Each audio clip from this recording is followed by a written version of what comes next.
창세기 2장 1절에서 3절에 가서 보니까 하나님께서는 사람을 여섯째 날 창조하시고 그 다음날 일곱째 날에 안식하셨다라고 기록하고 있습니다. 그리고 그날을 복되게 하셨다라고 기록하고 있어요.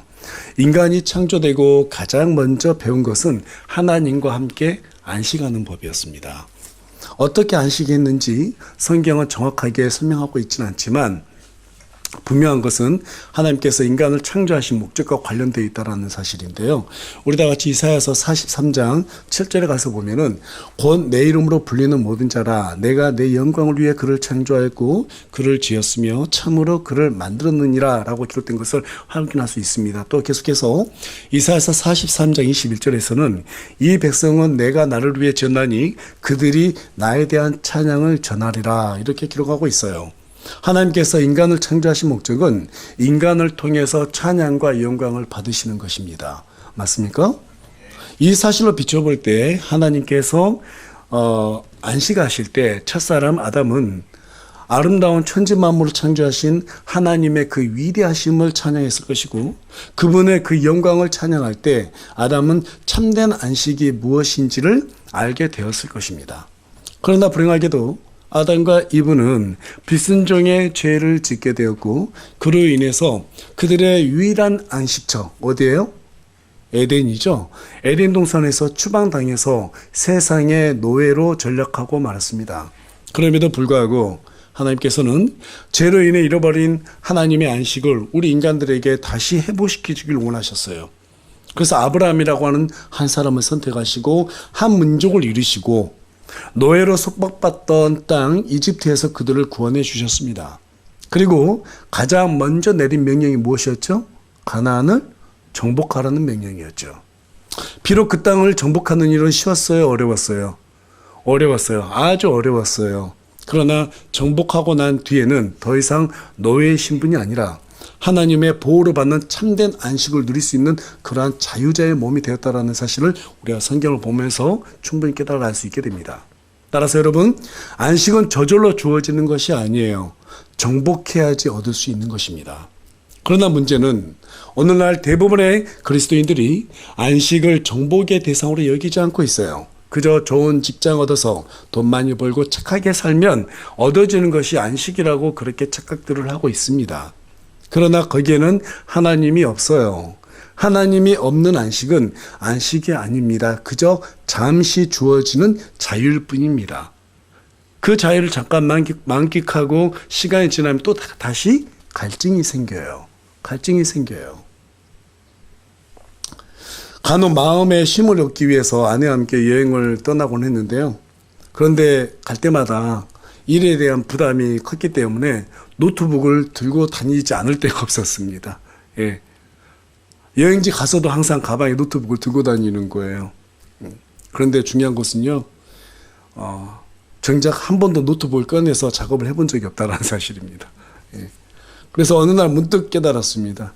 뭔가 몸만 좋은 곳에 간다고 해서 쉬는 것이 아니구나. 마음에 짐이 없어야 진짜 쉬는 것이구나. 이런 생각이 들었어요. 그래도 앞으로도 노트북 가지고 다닐 것 같아요. 신앙생활도 마찬가지입니다. 진정한 안식은 돈 많이 벌고 착하게 산다고 해서 주어지는 것이 아니에요. 오히려 그것들이 우리에게 진정하고 참된 안식을 누리는데 방해거리가 된다라는 것을 신앙생활을 깊이 해보면 금방 깨달아 알 수 있는 부분이죠. 주님은 아담에게 주셨던 그 안식을 십자가의 피로 다시 회복시켜 주셨어요. 그리고 수고하고 무거운 짐진 모든 사람들을 그리스도의 안식으로 초청하고 있습니다. 그래서 오늘은 수고하고 무거운 짐진자들을 위한 안식, 쉼이죠. 안식, 쉼. 안식으로의 초대라는 주제를 가지고 여러분과 함께 말씀을 나누기를 원합니다. 오늘 말씀을 통해서 수고하고 무거운 짐을 다 주님께 내어 맡기고 참된 쉼을 받아 누리는 귀한 시간이 되기를 간절히 소망합니다. 오늘 본문 말씀은 저와 여러분이 아주 많이 들었고 상당히 익숙한 구절입니다. 그렇죠? 또 그런 만큼 가장 오해가 깊은 구절이기도 합니다. 여기에서 수고하고 무거운 짐진 자들이라고 하면 마치 세상살이에 지친 사람들로 생각하는 그러한 사람들이 많은데, 문맥을 자세하게 들여다보면 반드시 그렇지는 않아요. 어떤 사람일까요?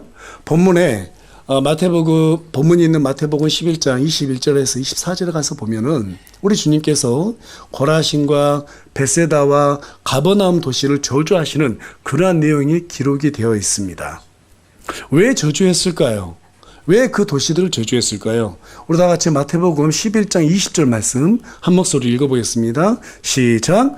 그분께서 강력한 일들을 가장 많이 행하신 도시들이 회개하지 아니하므로 그때 그분께서 그 도시들을 꾸짖기 시작하니라.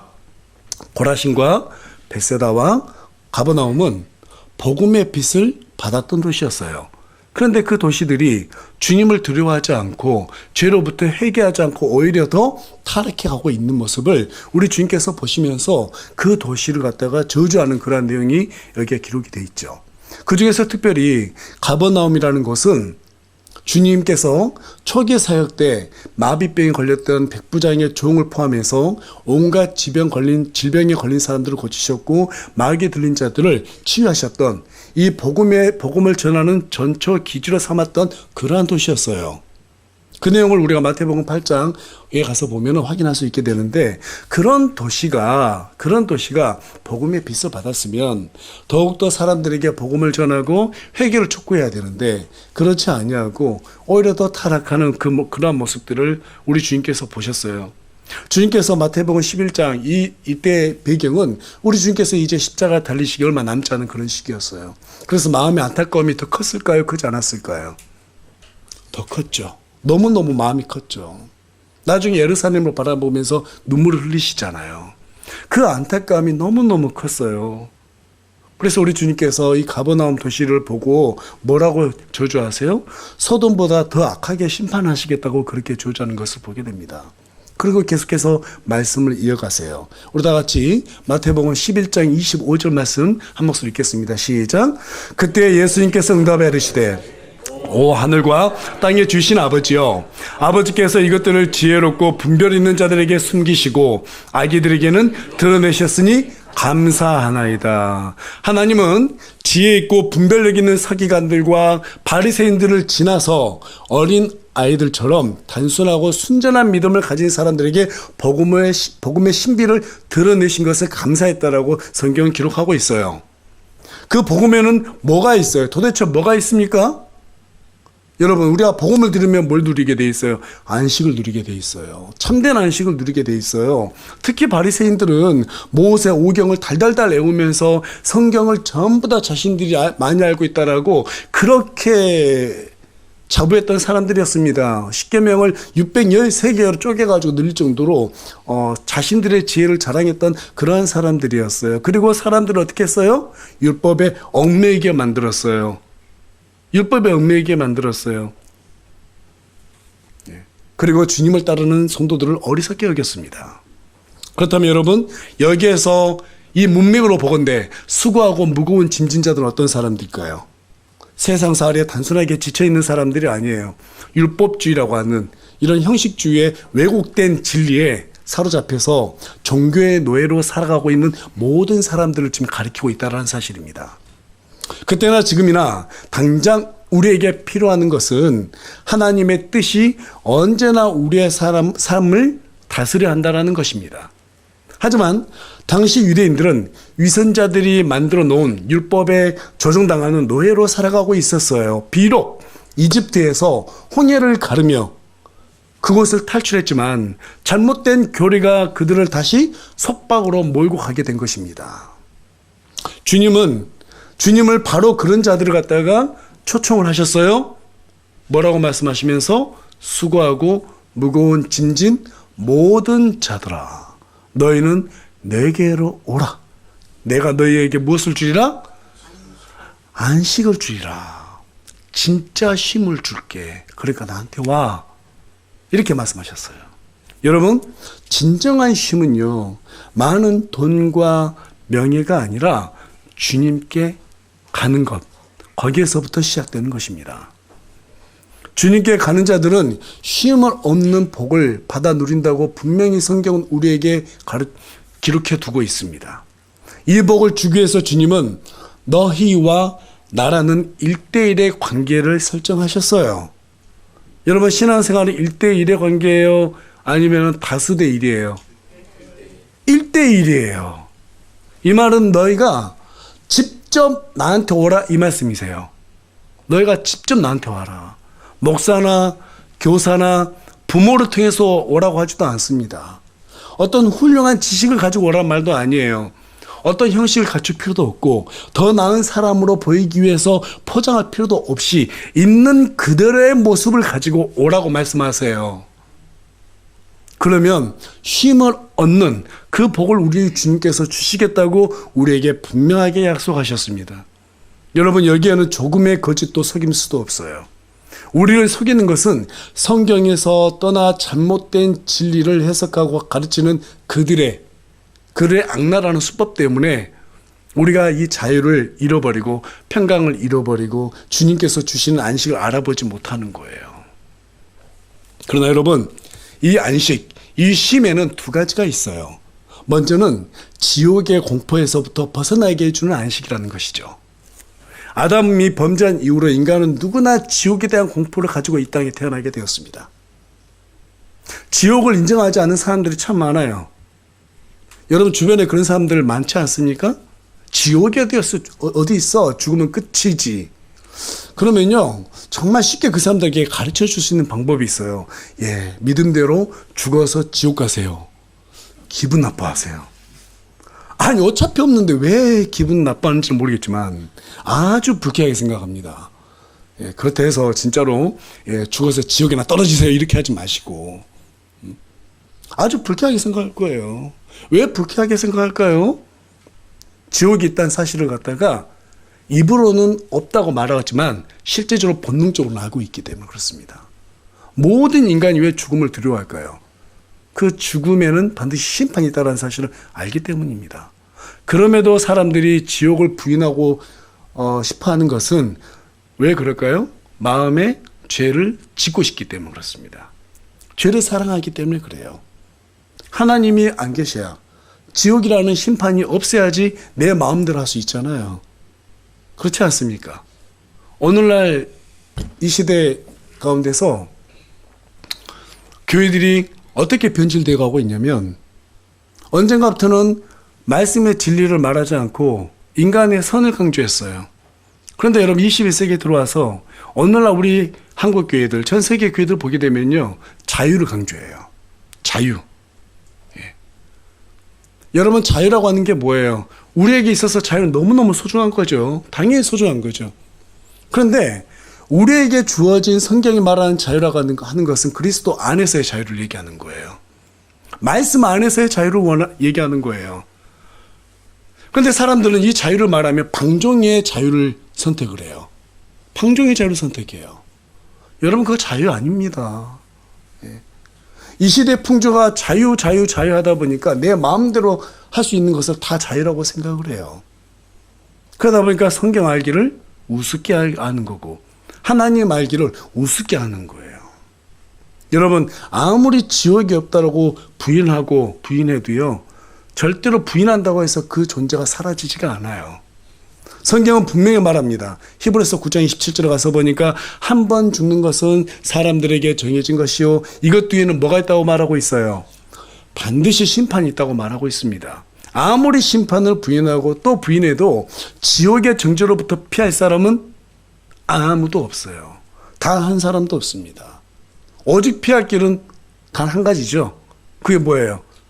주님의 초청에 응하는 거예요.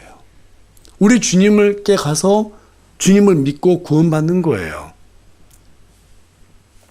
주님의 초대에 응하게 되면 누구든지 이 두려움의 속박, 지옥의 공포로부터 벗어나서 참된 안식을 누릴 수 있습니다. 이 일을 저와 여러분에게 맡기셨어요. 사람들에게 그런 자유를 주라고. 지옥의 공포로부터 두려움과 떨게 되는 그런 속박으로부터 벗어나는 자유를 주라고 이렇게 교회를 세우셨고 저와 여러분은 교회로 모이게 만드신 거예요. 맞습니까? 네. 이제 두 번째 안식이 있어요. 그게 무엇인가 하면 이미 구원은 받았지만 잘못된 교리 때문에 쉼을 얻지 못하는 자들에게 주어지는 안식이라는 사실이죠. 이 안식을 얻으려면 어떻게 해야 될까요? 마태복음 1장 11장 29절 가서 우리 한 목소리 읽겠습니다. 시작. 나는 마음이 온유하고 겸손하니 너희 위에 내 멍에를 메고 내게 배우라. 그러면 너희가 너희 혼을 위한 안식을 찾으리니. 주님은 구원받은 저와 여러분에게 뭘 메라고 말했어요? 내 멍에라고 그랬어요. 멍에는 멍에인데 내 멍에라고 말씀하셨어요. 멍에라고 하는 것은 농부가 밭을 가기 위해서 소 목덜미에다가 올려놓은 굽은 나무입니다. 이걸 멍이라고 하는 거예요. 자, 그런데 놀랍게도 우리 주님은 지금 멍이라고 하는 건 짐승에다 이렇게 올려놓은 거잖아요. 근데 내 멍이라고 그랬어요. 마치 주님을 자신의 이런 소와 비유했어요. 그 이유는 주님도 소처럼 아버지 하나님의 뜻을 이루시기 위해서 성실하게 일하기 위해서 이 땅에 오셨다는 것을 비유하기 위해서 이러한 표현 방법을 쓰신 것으로 판단이 돼요. 그렇다면 이 멍에는 무엇에 대한 비유일까요? 이 멍에는 무엇에 대한 비유일까요? 우리 주님께서 뭘 지시려고 이 땅에 오셨어요? 십자가를 지시려고 오셨죠. 십자가만이 우리를 구원할 수 있으니까. 다시 말해서 멍에는 십자가를 의미합니다. 아니 기껏 쉼을 주신다고 약속해 놓고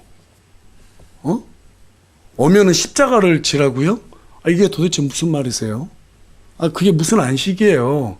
이렇게 따지고 싶은 분도 계실 수 있지만 주님이 약속하신 안식은요 육체적인 쉼이 아니에요. 마음이 화평해서 오는 쉼입니다.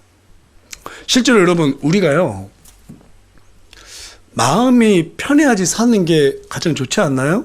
좀 몸은 힘들어도 마음 편하게 사는 게 좋잖아요.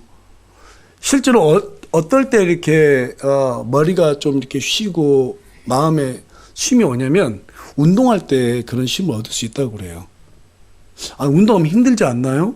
이렇게 생각하는데요. 몸이 운동할 때 이 뇌가 쉴 수 있다고 합니다. 근데 우리나라 사람들은 어때요? 소파에 누워서 TV 탁 틀면 그게 쉼이라고 생각하잖아요. 그건 쉼이 아니에요. 그러니까 머리가 쉬어야 되는 게 쉼이라고 이렇게 서양에서는 그렇게 생각을 합니다. 우리 주님께서 약속하신 이 안식이라고 하는 것은 화평의 안식이에요. 무슨 안식이라고요? 화평의 안식. 주님과의 관계에서 오는 안식을 얘기하는 겁니다. 그 쉼을 얻도록 하기 위해서 주님은 너희에게 허락하신 그 십자가를 지고 내게 배우라고 말씀하고 계시는데 무엇을 배우라고 말씀하시고 계세요? 나는 마음이 온유하고 겸손하니. 여러분 십자가는 아무나 질 수 있는 것이 아니에요. 주님처럼 마음이 온유하고 겸손한 자만이 질 수 있는 것이라는 사실을 우리에게 보여주고 있어요. 여러분 온유함이란 게 뭐예요? 온유함. 힘이 있음에도 불구하고 주님처럼 성내지 않고 오래 참는 것을 말합니다. 겸손함이란 게 뭐예요? 내가 아무것도 아니라는 사실을 인정하는 것이에요. 내 지혜와 힘으로는 주님의 일을 할 수 없다라는 사실을 인정하는 사람을 우리 주님께서는 겸손한 사람이라고 인정해 주는 거예요. 동의하십니까? 예. 한 단어로 표현하면 이런 온유하고 겸손해라? 이걸 딱 의미를 확인하고 한 단어로 표현하자면 자기 부인입니다. 자기 부인이에요. 아까 여러분들께 말씀드렸습니다. 안식을 우리가 얻기 위해서는 어떻게 해야 된다고요? 정복해야 된다고 그랬죠? 그렇다면 뭘 정복해야 될까요? 우리 자신을 정복해야 되는 거예요. 성내고 싶어하는 우리 자신. 정말 하나님의 명령에 불순종하고 싶어하는 우리 자신. 죄를 사랑하는 우리 자신. 우리 자신을 정복해야 되는 거예요. 옆 사람을 정복해서는 안 돼요. 우리 옆 사람, 앞뒤 사람 좀 살펴볼까요? 그리고 한마디 했으면 좋겠습니다. 정복하지 않을게요. 네.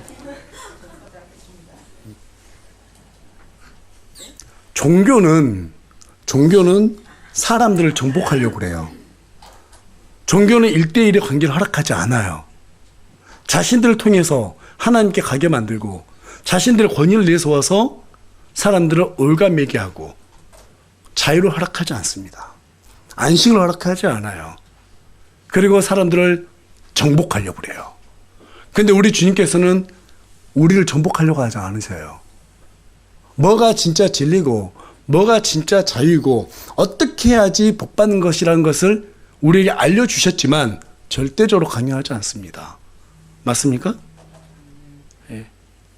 아는 만큼 각자가 알아서 하는 거예요. 각자가 선택하는 거예요. 제가 목회 짧은 세월이지만 이렇게 한 6년 정도 해보니까요. 제가 뭐 막 떠든다 해서 변하지도 않더라고요. 사람들 안 변하더라고요. 예. 그래서 어느 날은 그냥 기도만 했어요. 하나님께서 뭐 이런 일들이 있습니다. 주께서 해결해 주세요. 포기하고 기도만 하니까 참 그때는 잘 이루어지더라고요. 사람들도 변하게 되고요. 예. 우리 청년들 미안한 말이지만 정말 힘들었어요.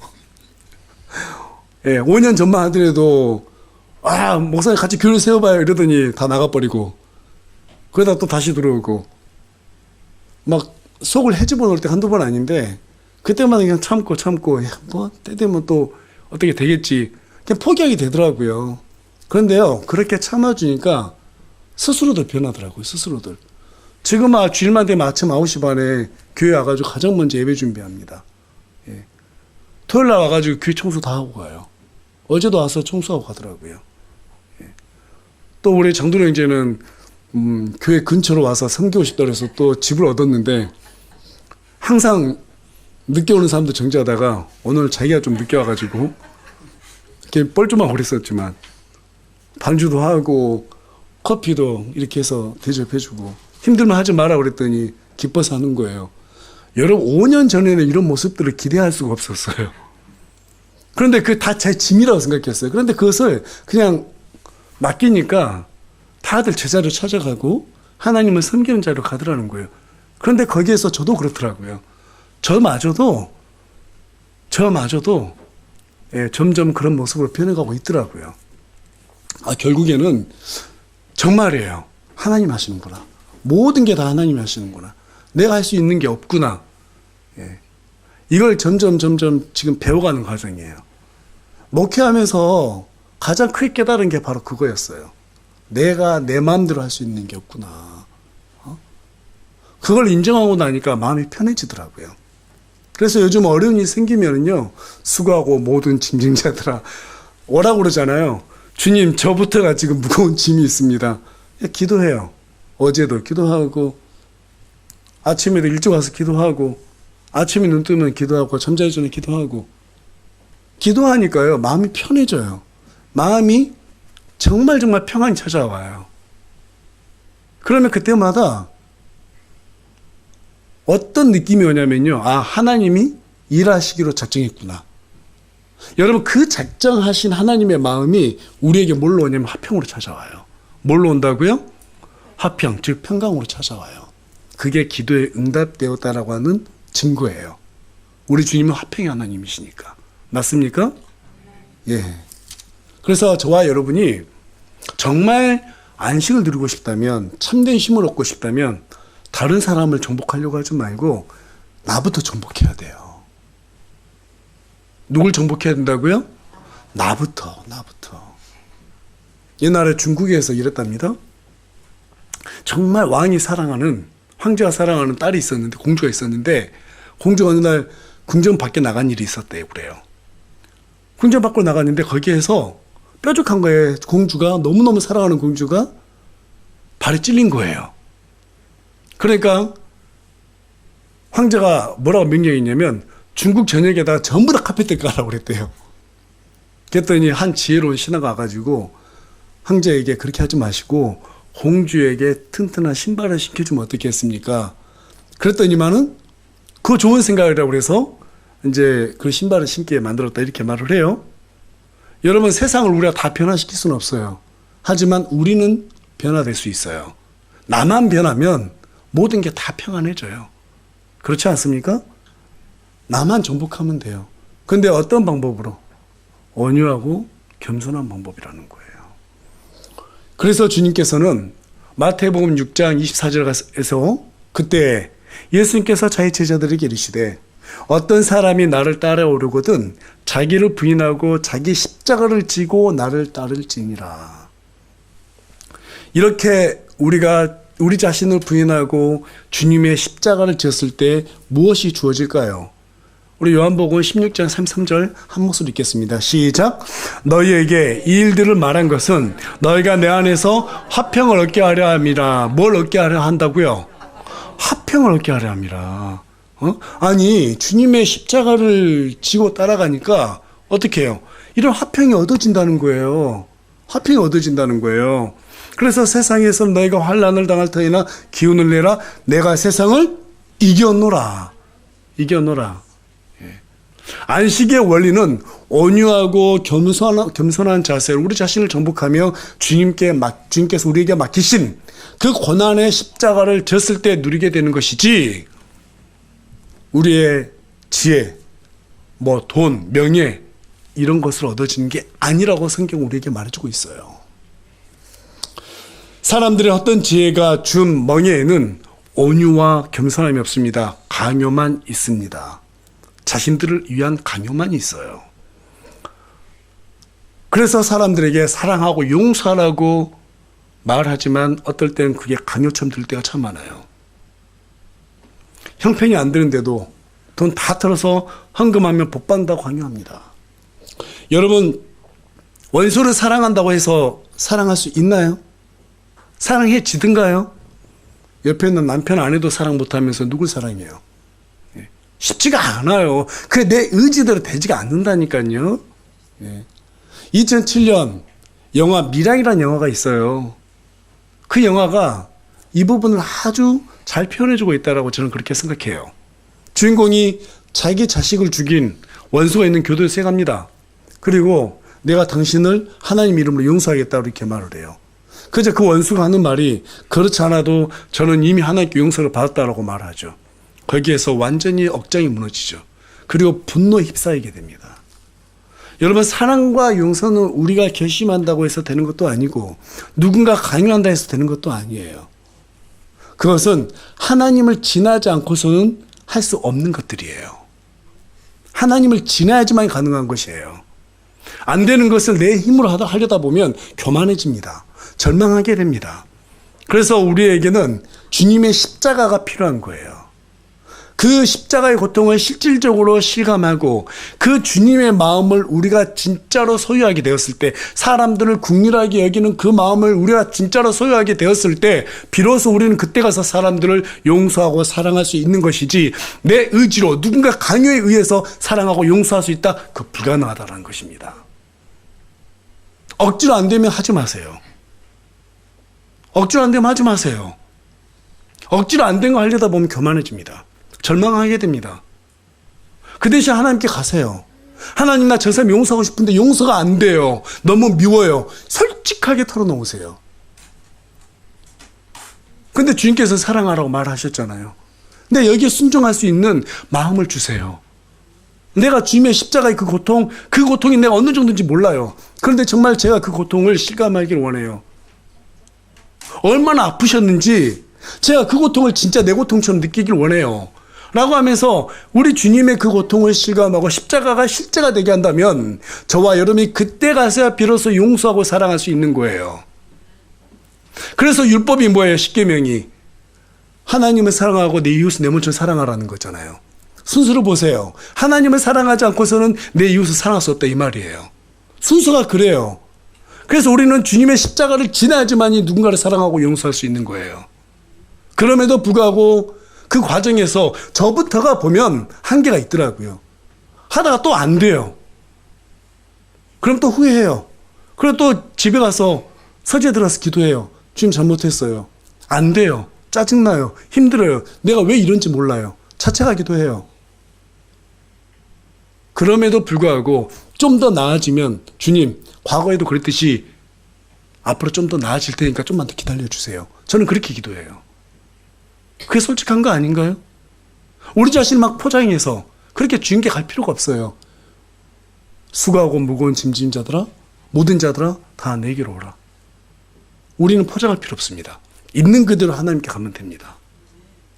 그랬을 때 우리의 짐이 벗어버리고 우리의 수고가 싹 덜어지는 거예요. 하나님께서 말씀대로 하라고 했으니까 그 의무는 이때 그걸 우리의 짐으로 여기고 하나님께 가서 마치 자신을 포장한다면 절대로 그 수고의 짐을 덜어놓을 수가 없습니다. 정직하게 하나님 앞에 나아가면 그 모든 것이 덜어질 줄 믿습니다. 그러나 오늘날 얼마나 많은 사람들이 이 원리에서 떠나서 강요를 당하고 있는지 몰라요. 안 되는 것을 하려다 보니까 다들 교만해집니다. 고린도전서 13장 가서 보면 사랑이 뭐라고 정확히 나와 있죠. 사랑에 대해서 오래 참는 게 사랑이기도 하고 친절한 게 사랑이기도 하고 분노하지 않는 것도 사랑이에요. 사랑의 방법이 다 나와 있어요. 그런데 우리는 너무 추상적으로 사랑한다 생각해요. 그러니까 거기에서 뭐가 와요? 요즘 말로 현타라고 그러잖아요. 그렇죠? 아, 난 안 되는구나. 이런 절망이 오는 거예요. 여러분, 우리는 우리의 부끄러운 모습을 정직하게 우리 주님 앞에 아뢰고 주님의 온유하고 겸손한 자세를 어린 아이처럼 배워 나가야 합니다. 그래서 주님은 우리가 아까 읽었던 마태복음 11장 25절에 이것들을 지혜롭고 분별 있는 자들에게 숨기시고 아기들에게는 드러내셨다라고 말씀하셨어요. 저와 여러분이 정말 어린 아이들처럼 주님의 겸손과 온유를 배우고 우리 주님 앞에 정직하게 나아갔을 때 우리가 정말 그동안 율법주의, 형식주의에 매여있던 그 짐들을 전부 다 내려놓을 수 있게 되는 것입니다. 주님이 주시는 쉼을 누리게 될 때 우리는 주님의 십자가를 쉽고 그리고 가볍게 질 수 있다고 30절은 기록하고 있어요. 우리 다 같이 30절 말씀 한 목소리로 읽겠습니다. 시작. 내 멍에는 쉽고 내 짐은 가벼우니라 하시니라. 아니 어떻게 그게 가능해요? 그 십자가 그게 얼마나 고통스러운 건데 어떻게 그것을 그렇게 쉽고 가볍게 질 수 있습니까? 이게 말이 안 되잖아요. 이렇게 말하는데요. 여러분, 우리 주님께서 뭐라고 말씀하고 계시냐면 이 안식, 우리 주님께서 주시는 그 화평의 안식을 우리가 소유하게 되면 거기에서 뭐가 와요? 두려움을 몰아낼 수 있는 힘이 온다는 거예요. 그런 사람들이 어떤 믿음을 가졌다고 말하고 있습니까? 좀 길긴 한데요. 우리 히브리서 11장 32절에서부터 38절까지 한 목소리로 쭉 읽어봤으면 좋겠습니다. 우리 큰 목소리로 한번 읽어볼게요. 예, 다시 한 목소리 읽겠습니다. 시작.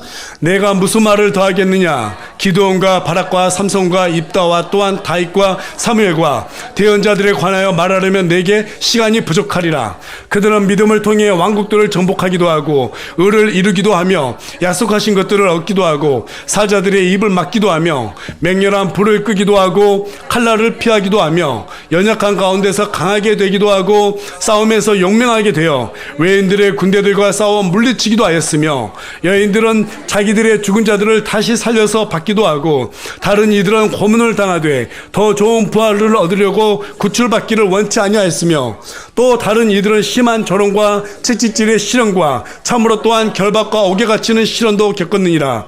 그들은 돌로 맞기도 하고 톱으로 잘리기도 하며 시험을 받기도 하고 칼로 죽임을 당하기도 하며 양가죽과 염소가죽을 입은 채 떠돌아다니고 궁핍과 고난과 고통을 당하였으니 세상은 이런 사람들에 합당하지 아니하였느니라. 그들이 사막과 산과 동굴과 땅굴에서 떠돌아다녔느니라. 여러분, 이 구절 읽어보니까 어떤 생각이 드세요? 이 담대함이 어디에서 왔을까? 주님이 주시는 안식입니다. 우리의 힘으로는 순교 못당해요. 우리의 힘으로는 하나님의 우리에게 주어진 십자가 질 수 없고 그 고통을 감당 못해요. 반드시 주님이 주시는 화평의 안식이 있어야 돼요. 그 안식을 절대 잃어버리면 안 돼요. 절대 잃어버리면 안 돼요. 죄를 지었어요? 하나님께 회개하세요. 그리고 그 다시 화평의 안식을 찾아야 됩니다. 하나님 앞에 양심에 걸린 일이 있었어요? 다시 하나님 앞에 가서 회개해야 돼요. 그리고 화평의 안식을 찾아야 돼요. 그래서 우리 주님께서 고라신과 베세다와 버거나움을 얘기하면서 그 도시들이 회개하지 않았다고 얘기한 거예요. 우리에게는 무슨 능력이 있어요? 하나님께 용서를 받을 수 있는 회개 능력이 있습니다. 그 능력을 사장하지 마세요. 죄를 지었다고 절망하지도 마세요. 하나님 앞에 나아가서 화평의 안식을 다시 받아 누리시길 바랍니다. 그렇게 됐을 때 주님은 내 멍에는 쉽고 내 짐은 가볍게 될 것이라고 우리에게 말씀해 주고 있습니다. 그렇다면 어떻게 수고하고 무거운 짐을 내려놓을 수 있을까요? 먼저는 전능하신 하나님과 우리를 구원하시는 예수 그리스도를 믿어야 합니다. 다음으로 사람의 말이 진리가 아닌 성경에 기록된 말씀이 진리라는 사실을 믿고 분별해야 하는 것입니다. 그리고 주님의 온유함과 그분의 겸손함을 어린아이처럼 순수하게 받아들여서 내 자신을 정복해야 되는 거예요. 마지막으로 기도해야 됩니다. 정직하게 우리의 어리석음을 하나님께 아뢰고 주님의 진리의 빛을 달라고 기도해야 합니다. 그때 비로소 우리는 안식을 누릴 수 있게 되는 거예요. 결론을 말씀드리겠습니다. 주님은 수고하고 무거운 짐진 모든 자들을 초청했습니다. 그분께 가고 안 가고는 각자의 선택이에요. 하지만 그분께 짐을 가져가면 모든 문제를 해결받을 수 있습니다. 담대함을 얻을 수 있습니다. 그분께 한 번만 나가는 것도 좋습니다. 2번 나가는 것도 좋고 3번 나가는 것도 좋습니다. 하지만 날마다 가면 훨씬 더 좋습니다. 그렇게 반복적으로 주님 앞에 나가다 보면 우리의 삶 속에 있는 여러 가지 문제들이 해결될 것이고 우리 주님과 하나가 되고 주님께서 우리에게 주신 그 화평의 안식을 통해서 어떤 일이든지 할 수 있다라고 하는 자신감이 생기고 그 일들이 이루어질 때마다 단단한 하나님과의 신뢰가 생기는 거예요. 비록 우리 눈에는 보이지 않지만 그분에 대한 신뢰가 우리를 단단하게 감쌀 거예요. 그래서 주님이 이렇게 말씀하셨습니다. 우리 다 같이 요한복음 14장 27절 한 목소리 읽겠습니다. 시작. 내가 너희에게 화평을 남기노니 곧 내 화평을 너희에게 주노라. 내가 그것을 너희에게 주는 것은 세상이 주는 방식과 같지 아니하니 너희는 마음에 근심하지 말고 두려워하지도 말라. 주님이 주시는 화평의 안식을 얻어서 마음의 근심과 걱정과 모든 염려를 전부 다 제거하고 주님이 우리에게 맡기신 십자가, 그 십자가를 질 수 있는 담대함을 얻는 저와 여러분이 되기를 간절히 소망합니다.